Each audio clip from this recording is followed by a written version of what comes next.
I am Dr. Susan Wanjiko, the Medical Superintendent, Molo Sub-County Hospital.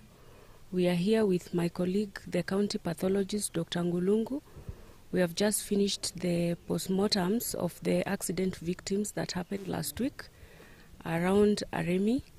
And from the hospital side, we shall waive the hospital bills and the postmortem charges. So from now, moving forward, the families now can collect the bodies of their loved ones and accord them, the last respects that they deserve. Thank you.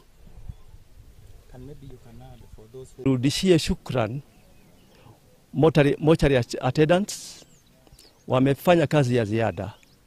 Nichukue nafasi hii nirudishie daktari mkuu wa Molo hospitali, amefanya kazi ya maana sana, na pathologist pia amefanya kazi ya maana sana.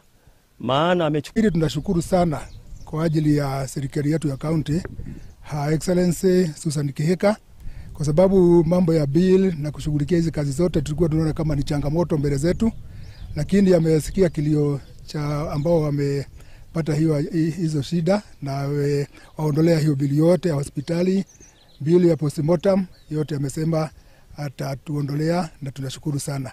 Kwa hiyo daktari ambaye tunashukuru sana serikali ya mashinani ya Her Excellency, sababu sisi labda malipo hapa hospitali ingetulemea sana. Tunashukuru kwa vile tumesaidiwa, tumeridhika. Kuanzia sasa hivi na labda kesho tutakuwa na nafasi nzuri ya kuchukua wenzetu tuende tuwapumzishe vizuri, na tunashukuru kwa kila kitu.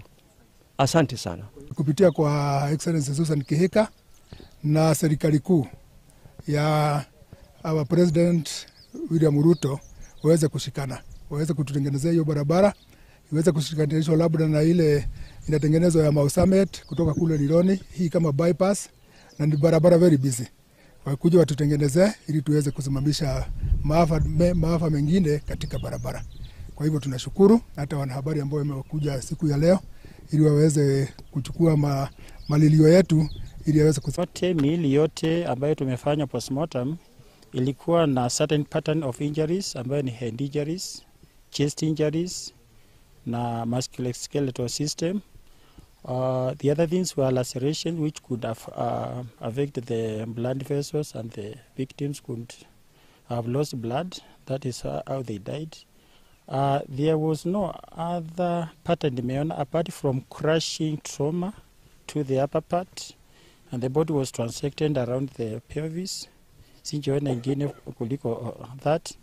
And this one is relative, injuries, just the way I've said. Na yote tumemaliza kudocument, tumepea police the report, na wataendelea na uchunguzi, na tumeandika burial permit, na watu wanaweza kuchukua wapenda wao from now, as vile mmechukua